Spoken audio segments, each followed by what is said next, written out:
into Manx Gold, but before we delve into those specifics, what's your understanding as a foreign affairs spokesperson for the minority and the ranking member on the committee? What's your understanding of our relationship with the United Arab Emirates, Dubai, when it comes to the extradition treaty? How will this work now we know we don't have that with them?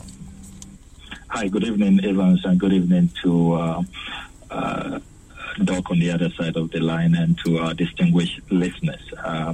I've been following this matter closely, and I have read the statement which just came in from the Ghana Police Service, and I noticed that the police service chose their words very carefully. If you look at paragraph 5 of the statement, they said that engagements with Dubai authorities on the next steps have commenced, and the police administration assures the public that due process will be followed. So they use engagements.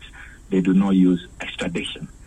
It does appear to me that we may have an opportunity under the Mutual Legal Assistance Act, which was passed in 2010, Act 807. And if you look at the countries listed, the 163 countries listed in that act, the United Arab Emirates is in there, listed as 153. So under the Mutual Legal Assistance Act, 2010, Act 807, our authorities can engage with the United Arab Emirates, and we can have an agreement to have him brought here.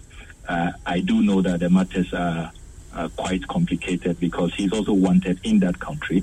The authorities there will have to trust us that we will do a good job when we lay hands on him. And that is what brings me to raising similar concerns as your resource person has been raising. How Nana Appiah Mensah jumped bail, we are told. Initially, the impression was created that he was wanted by the CID. The police CID issued a statement subsequently that they were not looking for him. Then we discovered that it was Yoko. Now, my checks and what I have always known, having served in government before, how Yoko works is that they know that people can jump bail. And so as soon as you come under their radar, you are being investigated, they will immediately, one of the first things they do is that they will seize your passport. Why didn't that happen in the case of Nana Appiah Mensah? If it did happen, is it the case that he had connections to quickly procure another passport?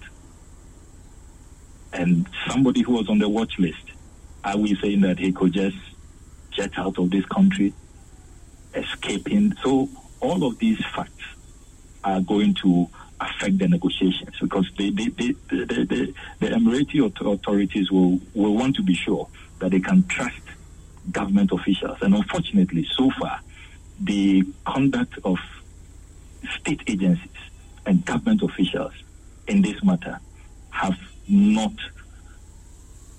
as it were, created the confidence that we will all need, that we will all want to see. We talk to many Ghanaians. That confidence is not there. Let's look at even the specific matter of his arrest in Dubai. Per the police statement, Nana Appiah Mensah was arrested on the 7th of December, we are told. Now, it was not until the 9th of January that he was declared wanted in Ghana. So, at the time that Nana Appiah Mensah was arrested, he knew that he was not wanted in Ghana. So, what happens if you talk to those who work within the foreign service circles?